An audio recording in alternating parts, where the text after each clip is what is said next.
program in future. Thank you one and all for giving this opportunity. Thank you for taking time from your busy schedule to share your ideas on this occasion, and also we would consider your and we plan for a webinar, sir. Definitely. Thank you, sir. Now it's time to introduce today's speaker, Dr. K.V. Kadambari ma'am from NIT Warangal. Dr. K.V. Kadambari ma'am has done MTech from Andhra University and her PhD from Jawaharlal Nehru University, Delhi in the field of computer science. She is currently working as assistant professor in the Department of Computer Science and Engineering at NIT Warangal. Her areas are neuroscience, machine learning, and artificial intelligence. Her current research works include classification and prediction of Parkinson's disease using robust machine learning algorithms, detecting emotional states among students using social signals, etc. She has many papers in international journals and an Australian patent to her credit. Now I request Dr. Kadambari ma'am to take over the session. Thank you so much, Bharti ma'am. And before starting, I would like to thank all the organizers and as well as the University Vice Chancellor, the Registrar, the Principal, everyone for giving me this opportunity. So without any further delay, can I start my session now, Bharti ma'am? Yes, ma'am. Okay, I'll share my screen then. Yes, ma'am.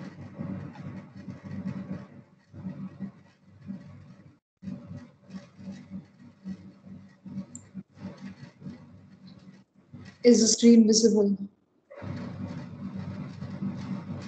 Yes, ma'am. All right.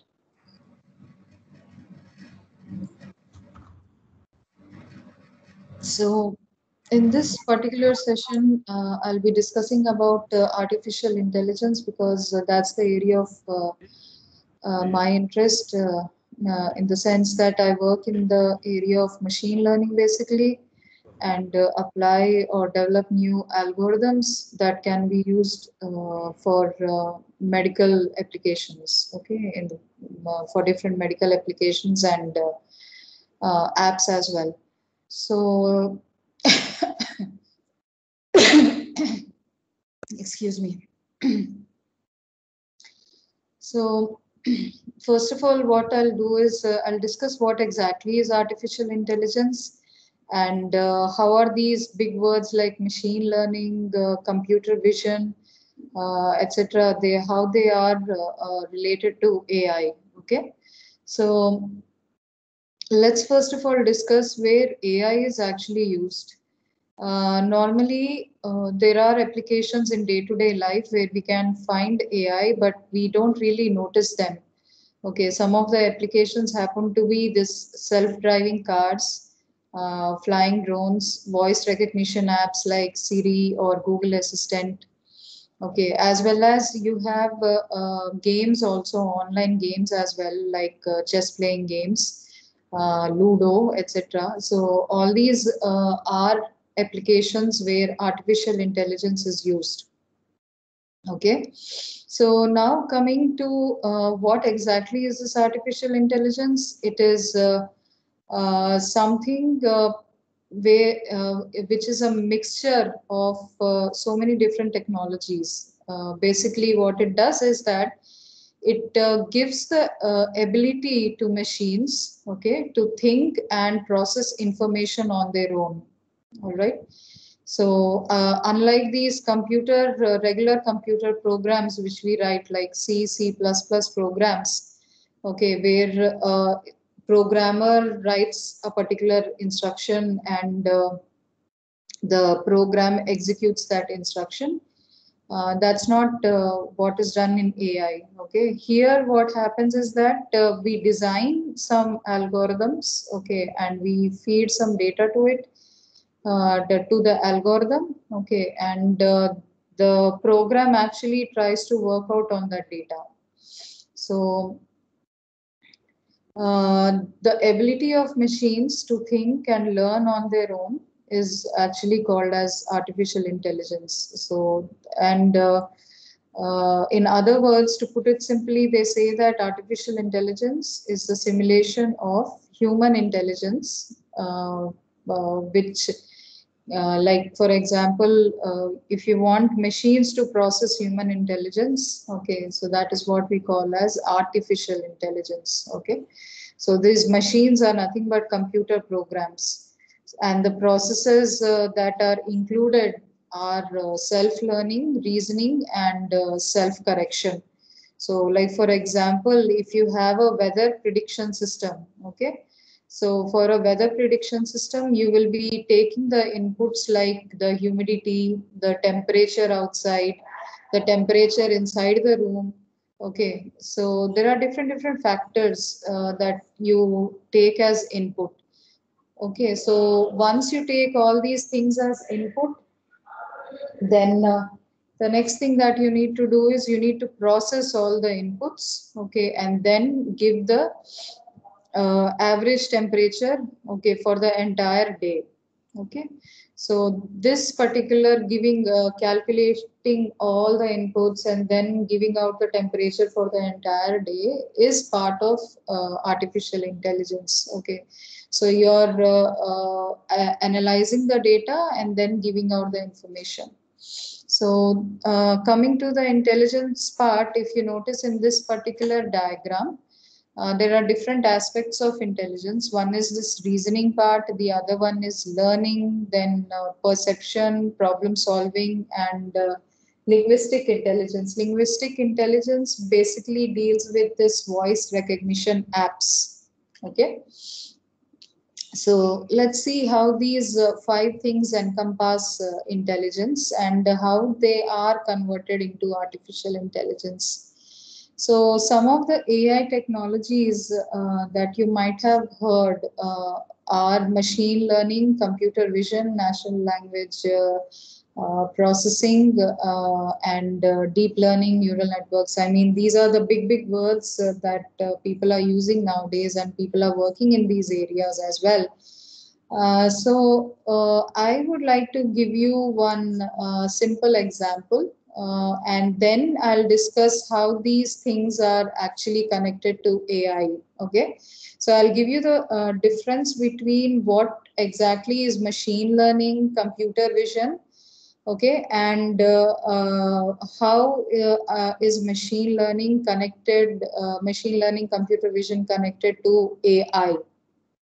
Okay, so before going into the basic definitions of ML, CV, and AI, I would like to show you one video. Okay, so let's have a look at this video, and please tell me if it is playing.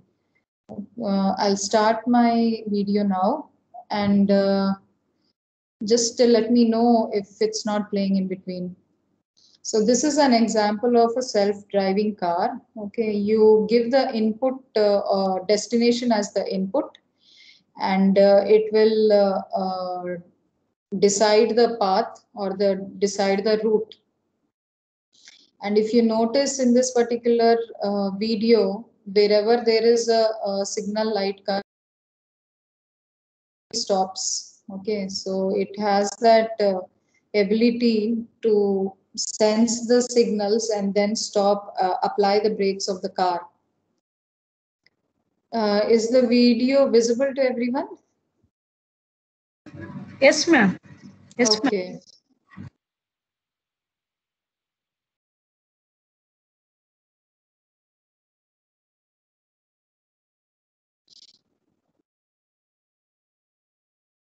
So wherever there is a turn, the steering wheel is also turning automatically.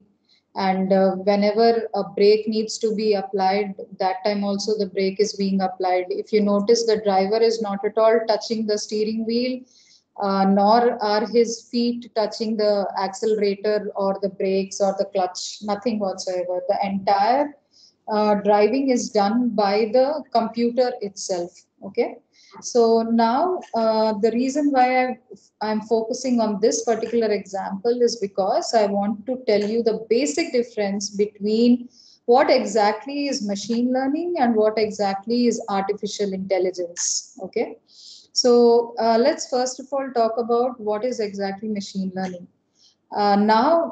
In this particular video, we have noticed one thing, that the machine is driving the car. That means we have written a program. Okay, we have designed a program which will make the car to drive on its own. Okay, so how do we write this particular program? Means how do we go about designing such kind of machine?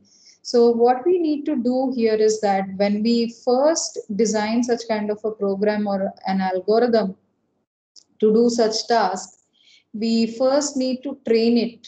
Okay, we need to train a program, okay, to do this particular task. Now, what exactly is training? Training, in other words, is also called as learning. Okay, so when that's the reason why we have the term machine learning actually. Okay, so what exactly do we mean by learning in this self-driving car is that when what we do is, in the beginning, before designing this self-driving car, okay, so at the beginning itself, before designing such kind of cars, what we do is that we make a driver sit in the car. Okay, the next thing that we do is that we take the recording of how the driver is driving. That means, when does he apply the brakes? Okay, and when the turn comes, suppose if he has to turn in the left direction, so in which direction does he turn the steering wheel?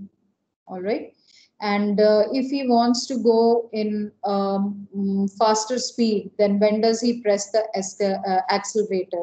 Okay, so such kind of things. And at the same time, we also record the routes. That means, if there are any cars next to our car, okay, then how does the driver find his way? Okay, or how does he cross the other cars? So all these things are actually recorded. Okay, and next what we do is that we write a program based on this recording. That means, when we have to turn the car on the left, based on the route, if we have to turn the car on the left, in the left direction, then we will write a program in order to turn the steering wheel in the left direction.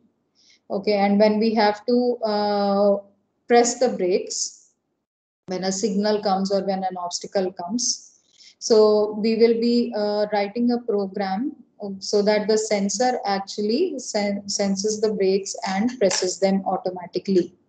So this is the way in which we are writing the program for this self-driving.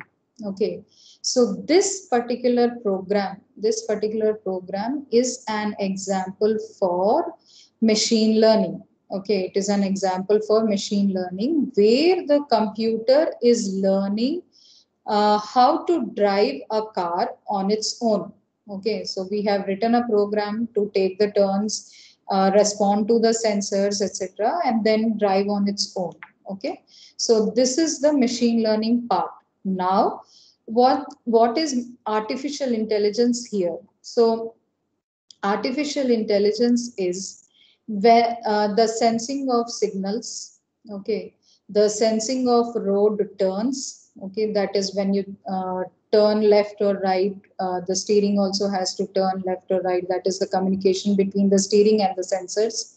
Pressing the accelerator, okay, and pressing the horn of the car, okay, whenever there is any obstacle in between, or when there is a car in front of us.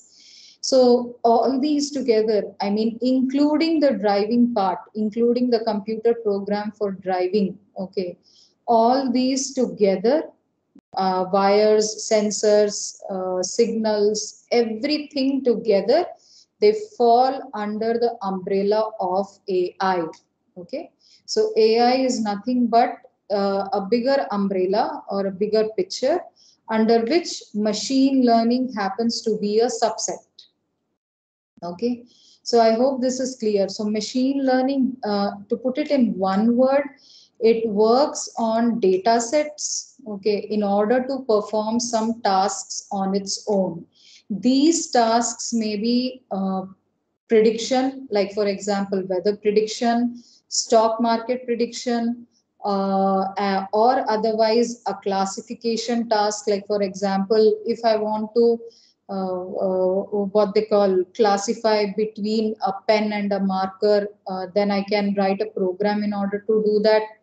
So other one is I want to optimize in the sense I want to find the shortest route from Vijayawada to Machilipatnam. So that route also can be found using machine learning algorithms. Okay, so this is what machine learning applications are capable of doing.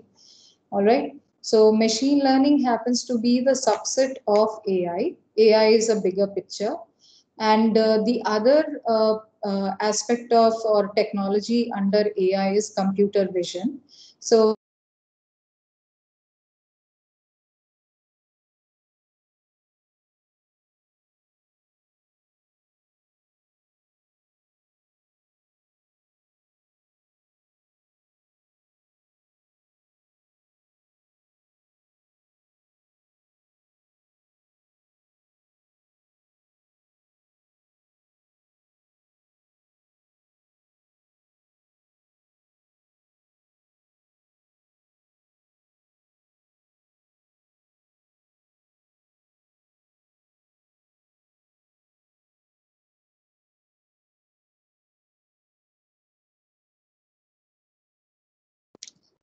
sorry, there was a problem, I guess, from my end.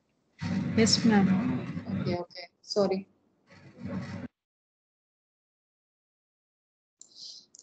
So where was I? I was talking about computer vision. So computer vision, basically what it tries to do is it tries to extract information from images. Okay. So if you observe in this particular image, okay, can any of you give me the description what is happening in this particular image on the screen?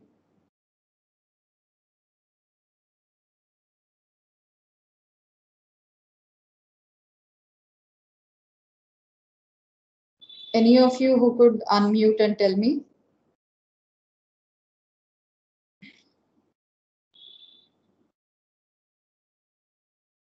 What exactly is happening in this image?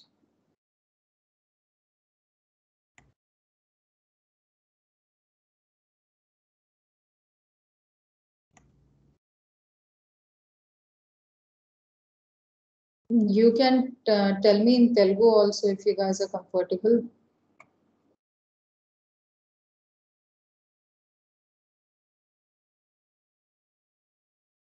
Ma'am, is my voice audible? Yes, ma'am. Okay.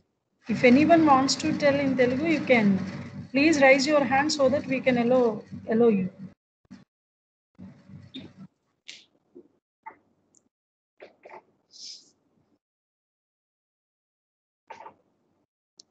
I just want you guys to describe what is happening in this particular image.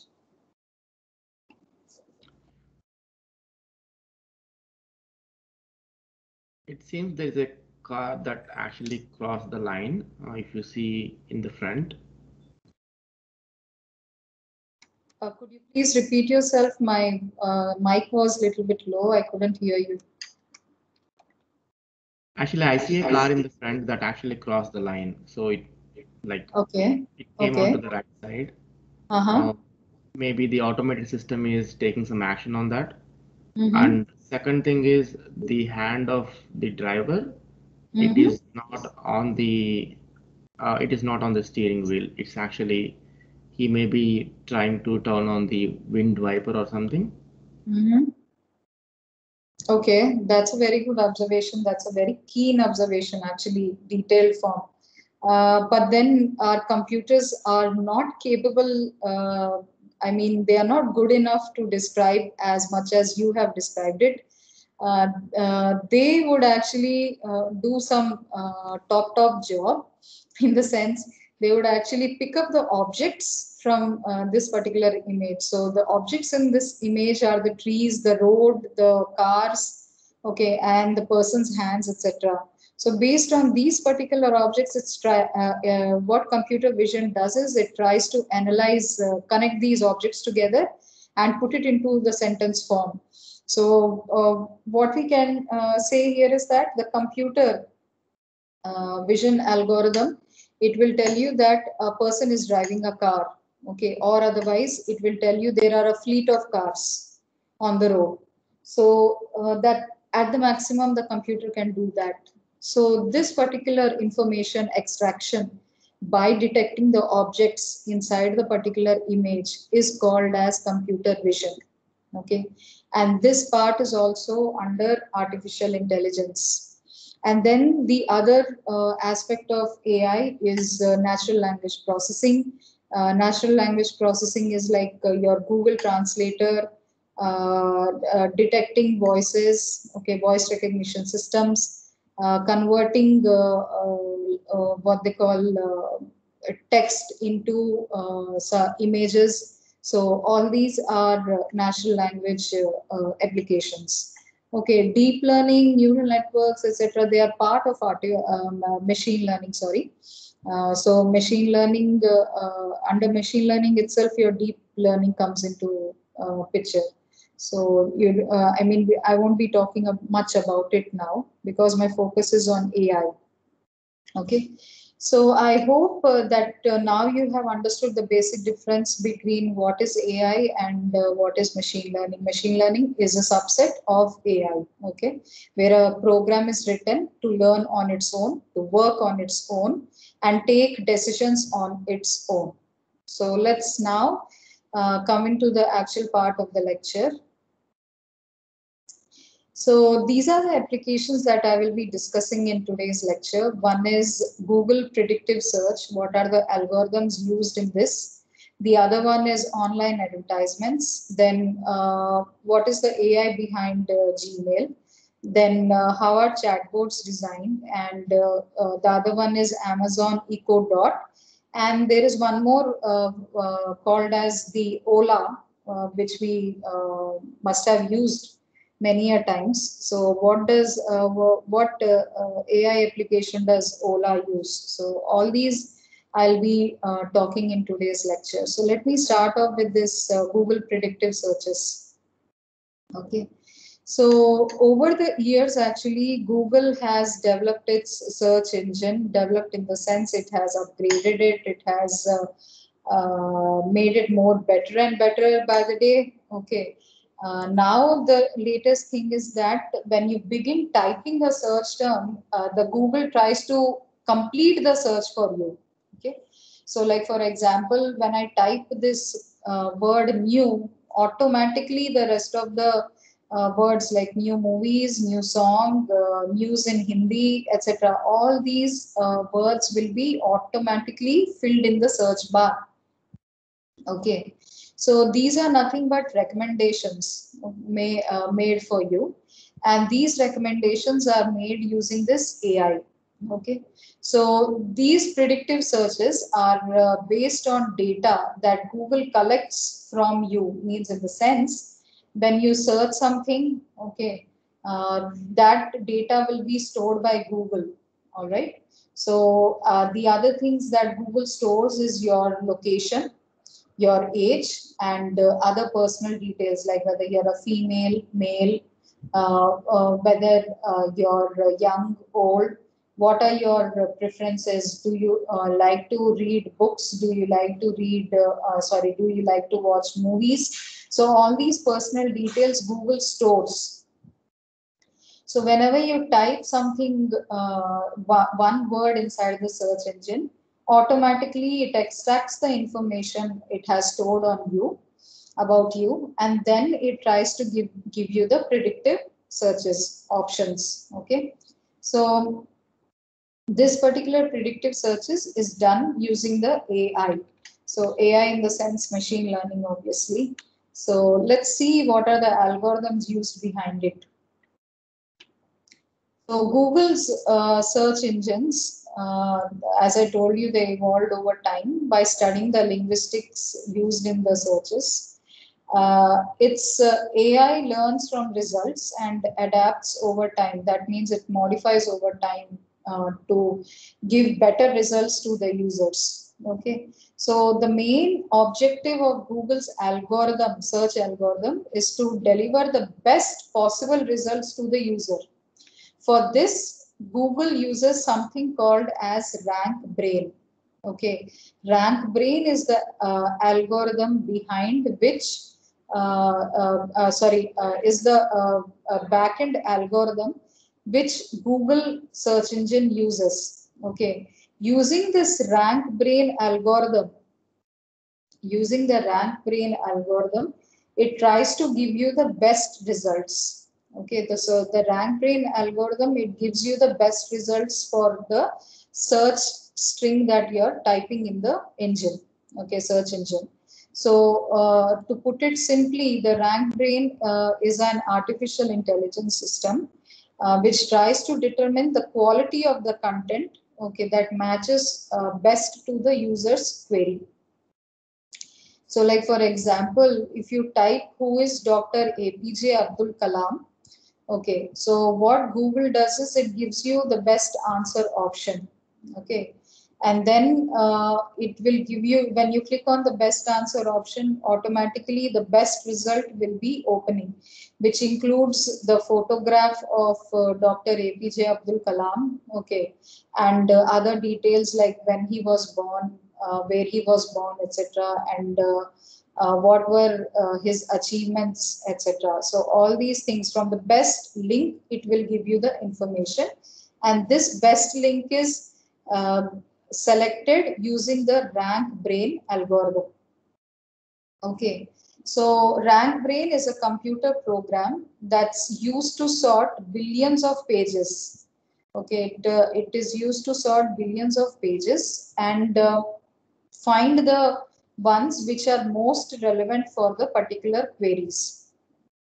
Okay, and the next is that this RankBrain comes under another algorithm called the Hummingbird algorithm. So, as I was telling you, the Google search engine has been developed over the years, and different names and different algorithms have been developed under this search engine algorithm. So the overall search engine algorithm is called as the Hummingbird. Okay, why Hummingbird? Because earlier when we used to type in the Google search engine, we used to type a set of strings, like strings of words. Okay, we used to type some set of strings and then it used to give us output also as string of words only, right? But now what is happening is that you can even input an image also. Okay, you can even input an image also, and you can get a description of the image. This is the like converting the string into images, the strings into images, strings into words. So the strings, it rhymes with the strings of a guitar. That is the reason why we have got the word as hummingbird. Okay, so Hummingbird is the basic algorithm under which RankBrain is one of them, is the newest one, which gives you the best results. Apart from RankBrain, you also have the basic algorithm called as the PageRank. PageRank actually gives ranking to the pages. Okay, it gives ranking to the pages in the sense, can any of you tell me how does Google earn its money? How does Google earn its revenue? By ads. Earlier we didn't have ads actually. By sharing the data what they have. It actually sells the data to third parties or business owners based on our searching. That is now, right? Earlier, how did it earn? Earlier it was just a search engine, right?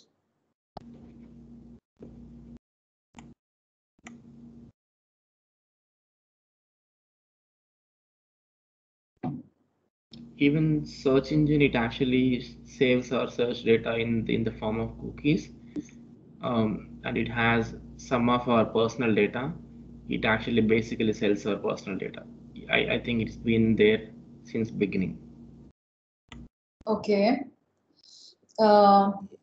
Yeah, ranking by giving priority for the pages to rank, and they will cost the page owners. Okay. If they cost the page owners, that means are the page owners, that is the website owners, paying them money to put their pages? Yeah, they are willing to get them in the top ranking of the searching of word. Exactly. Exactly. This is called as bidding. It is called as bidding. Okay. So what the first form of earning Google did was this itself. Like in order to give earn money, okay, it had this idea of bidding the web pages. Like more the bid you do, the higher your rank will be. So that is how this page ranking had come into picture.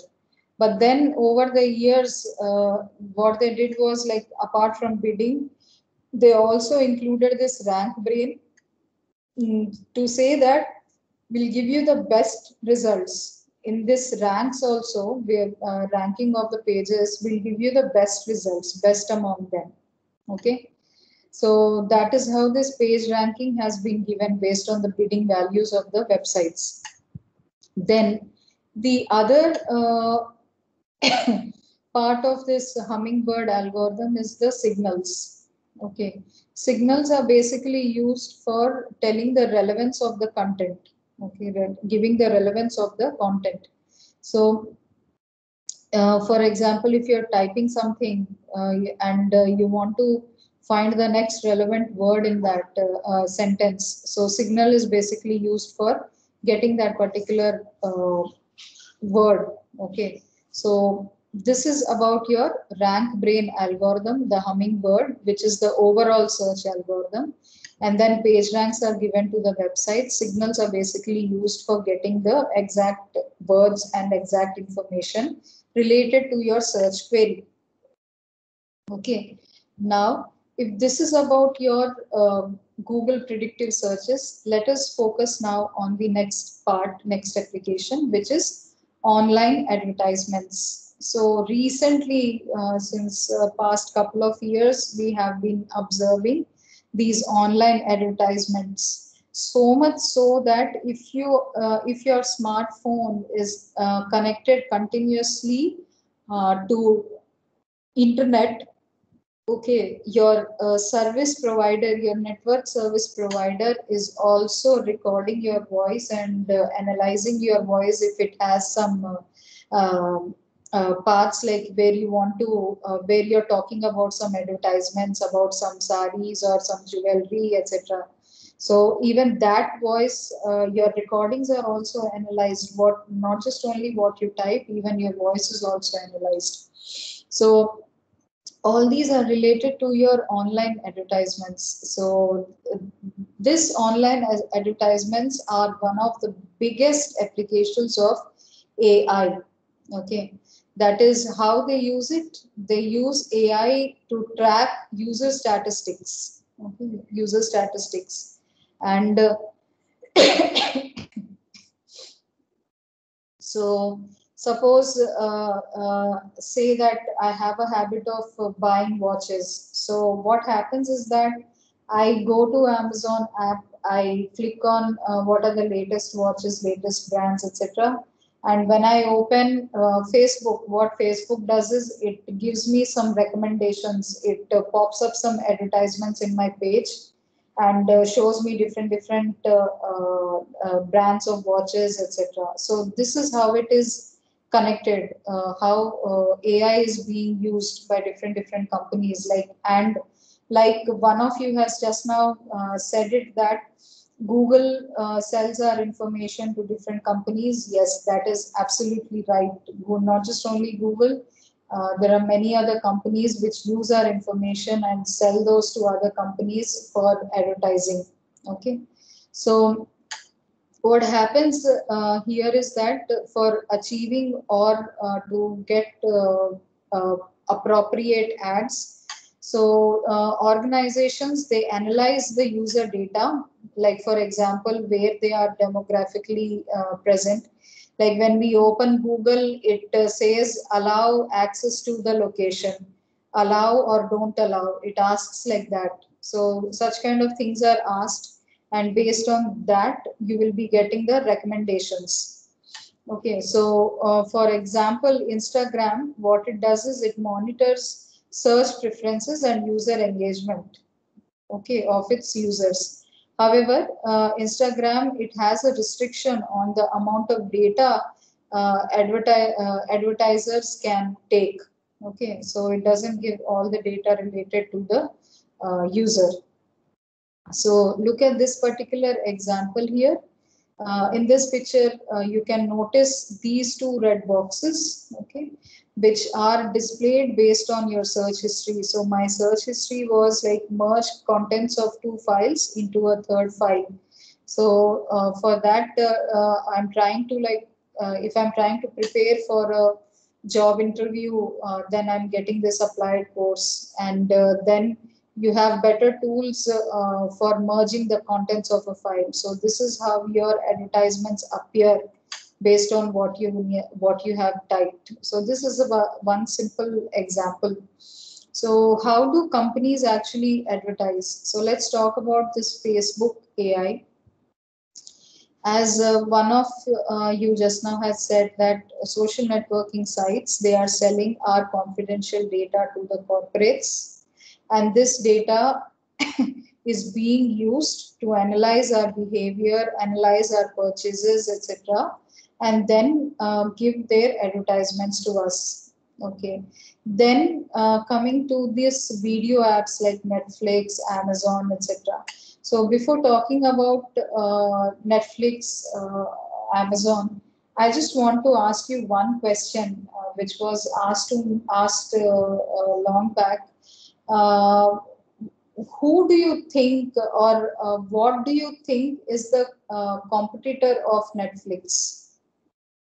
Can any of you guys tell me? The company owner of Netflix said that this is the competition for Netflix. What do you think it is? YouTube. YouTube, okay. And any other guesses?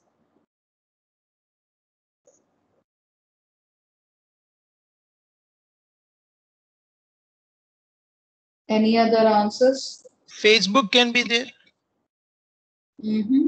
Facebook, okay. Also, Sorry? Amazon. Amazon, okay, good.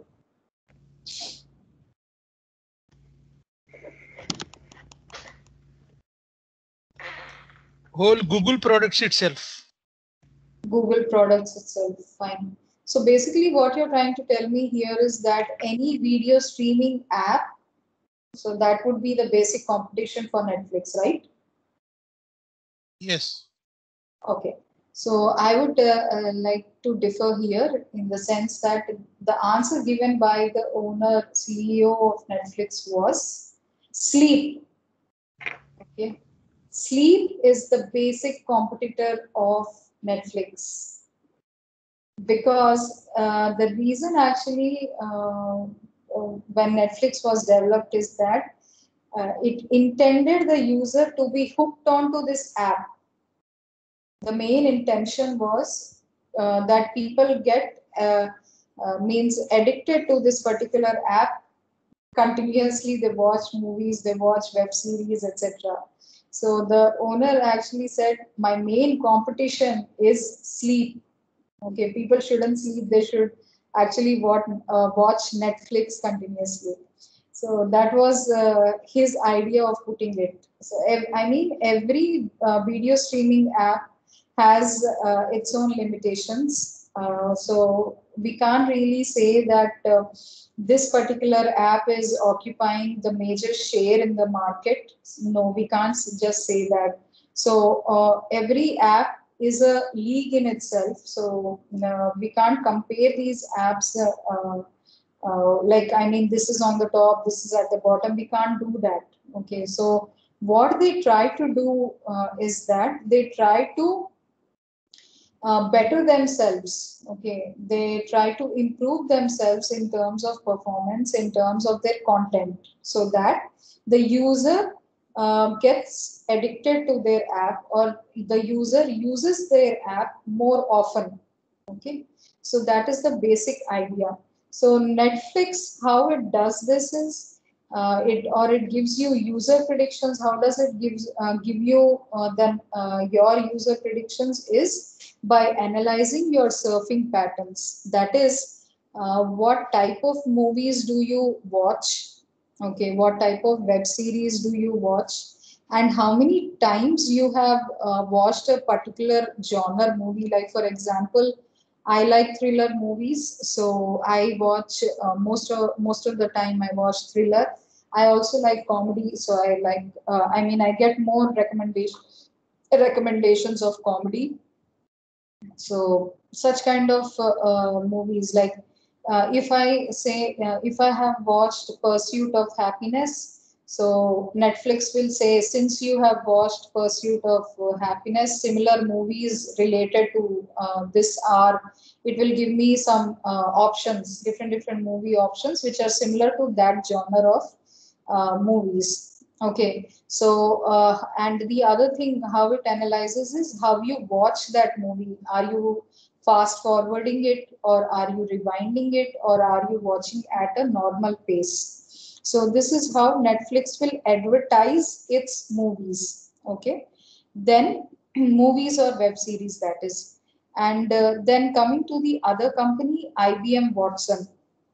So IBM Watson, it uses signals for advertising. Signals, I told you, it tries to search for the most relevant words, keywords. Okay, so based on those keywords, it will give you the exact advertisement, or the exact information. So this is the way in which your companies are advertising nowadays. Now let's look at the next application, which is AI in Gmail. So Gmail uses Google AI for mainly three purposes. One is email filtering, other one is smart replies, and the next one is reminders. So email filtering, if you must have noticed nowadays, Google is filtering all your emails into different categories. Some of the categories are primary, social, promotions, updates, etc., spam, etc. So primary is where you have all the important emails falling. Social means social networking sites emails. Okay, so Google uses AI to ensure that all your email is landing into its necessary boxes. Okay, necessary in categories. Okay, so this is the way in which Google uses AI to authenticate the, or segregate the emails. Then smart replies. So smart replies, in the sense, when you are typing something, automatically the rest of the sentence will be completed by Google, right? So this is called as a smart reply option. They are actually tailored to the content of each mail. So they analyze each and every word, what is written in the email, and then give you the corresponding response.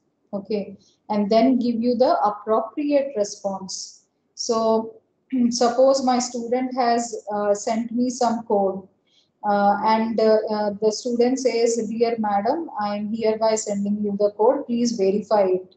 So what the Google AI does is that it reads that particular content, okay, and sees that, okay, this is information receiving. So it automatically gives us reply options. That is, it will give an option like, okay, I received it, thanks. Then other one will say, okay, I got it. So like this, it gives you different reply options. I just have to click on one button and automatically it will be pasted in the email as a reply. Okay, so this is the way in which smart replies work. And this smart replies, they work on the concept of natural language processing, where we are actually processing each and every word, understanding what it means, and then giving the appropriate reply. So that's the reason why I told you is natural language processing happens to be part of it. Okay. So this is about smart replies. Then coming to reminders. Gmail's nudging feature, there is a feature called as nudging. Okay. It reminds you to follow up on some emails. Like for example, if you have ignored or forgotten some emails, to reply to some emails, this nudging feature will remind you. So if you notice here, this particular email, Heidi, okay, it was received 3 days ago. Do you want to reply? It's asking you, reply question mark. So this feature is done using the nudging concept. So using AI, Gmail, it tries to attempt to determine which emails require a response. Okay, I mean every email doesn't require a response, right? So which ones require, which ones don't require. So the ones which require response, they are highlighted. Okay, and then Google reminds you that you need to reply to this particular email. Okay, so this is the way in which reminders work. Then coming to the next application, this is about chatbots. So chatbots recognize words and phrases. This is also based upon natural language processing. Okay, and then give you the useful content. All right. And nowadays, they are so efficient. Like for example, Big Basket. Big Basket is an app where you can order grocery online. Okay. So, like for example, if I order my grocery from Big Baskets itself. So, if I don't get a product, if my product is bad and I want to replace it, I chat with this chatbot. So the chatbot is so intelligent that it gives me reply as if a normal person is talking to me. Okay, as if some normal human being is talking to me. That's the way in which this chatbot is designed. But there are some other chatbots, like for example, Amazon or credit card chatbots. They don't really work that well. They really need to upgrade themselves. But there are some which attempt to mimic the natural language. Okay, and they work or they converse as if a human being is conversing with us. And if you look at this particular example, this is an example where you can see chatbot is working. So it says, "Hi Owen, welcome to the Sobo Stylist Booking Bot demo." And then which service would you like to book? The person types cut and blow dry, 50 pounds. So then it asks you which day and gives you the recommendations of the days. And then the person selects Tuesday 10 Jan, and then it asks what time, then gives you all the options of the time. So the person selects 6 p.m. Okay, then it says, "Thanks, Owen. You are booked in for hair cut and blow dry 50 pounds at 6 p.m. on Tuesday 10 January. I will send you a reminder here the day before." Okay, so this is how your chatbots work. Then coming to Amazon Echo Dot. So Echo Dot is a voice controlled smart speaker. Before talking to this smart speaker, you need to actually use the word Alexa. Okay. So Alexa is the name of the software. Okay. Alexa is the name of the software, which is used on all the Amazon Echo devices. Okay. So you need to say, "Alexa, play this particular music. Alexa, play that particular nursery rhyme." So, I mean, I use Alexa for playing rhymes for my niece. So that's how Alexa works. But unfortunately, there is a problem with Alexa that it can't hand over information from one device to the other device. So that's what it's lacking behind, in the sense I can't connect multiple devices to this Amazon Echo device all at a time. Okay. So one device is not aware of another device in the same house. So I need to configure all the time. Whenever I change the device. And not just only playing music or playing some other things, it can also be used as a reminder, setting alarms. And it can be used for controlling other smart devices in the house, like coffee maker, switching on the lights, switching on the AC, etc. Everything Alexa can is able to do. Okay, and I'll show you one demo here of how this Alexa works.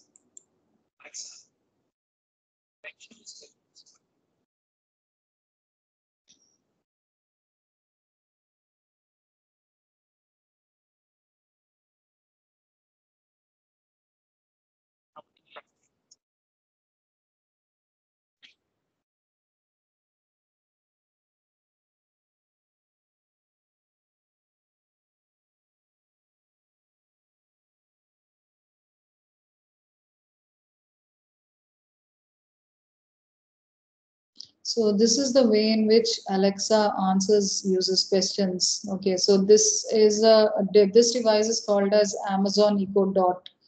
Okay, then there are other devices also cylindrical in shape, long and cylindrical in shape. Those are Amazon Echo Plus, etc. So this is about how Alexa uses AI. And as I was telling you earlier, this is also based on natural language translation and processing. So now coming to the last application of the day, this is Ola real-time ride monitoring. Okay, so the ride hailing company Ola, okay, it recently came out with the AI-enabled safety measure, which is called as Guardian. Okay, so Guardian is actually used in 17 cities across India and Australia. What this does is it is an AI-enabled feature. It uses real-time data from rides to automatically detect irregular trip activities. So if there is any, diversion from the route, and if the driver is going in the wrong route or is taking a longer time to reach the destination, so all these things are taken care of or observed using the Guardian feature. Okay, so what happens is that it automatically detects irregular trip activity.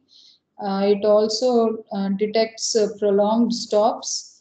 That means beep sound keeps coming. Okay, the smartphone will start, the app will start beeping when you have prolonged stops. And unexpected route deviations also create beeps. Okay, so it alerts the user. So these alerts are flagged off in real time in Ola's this dedicated 24/7 safety response team. So whenever the alerts are sent to the safety response team, they reach out to the customers and the drivers if to confirm if they are safe or not. And this is the way in which this Guardian project is working. So route deviation, so it is sent. Okay. And here customers can alert the police authorities that and their loved ones in parallel through the emergency button on the app. So this is the emergency button and you have the emergency contacts given here. So this Ola Guardian is built on artificial intelligence and machine learning capabilities on this Ola app. Okay, which actually continuously learns and evolves, okay, using multiple data points every single day to improve risk signaling and to give instant solution, okay, instant support.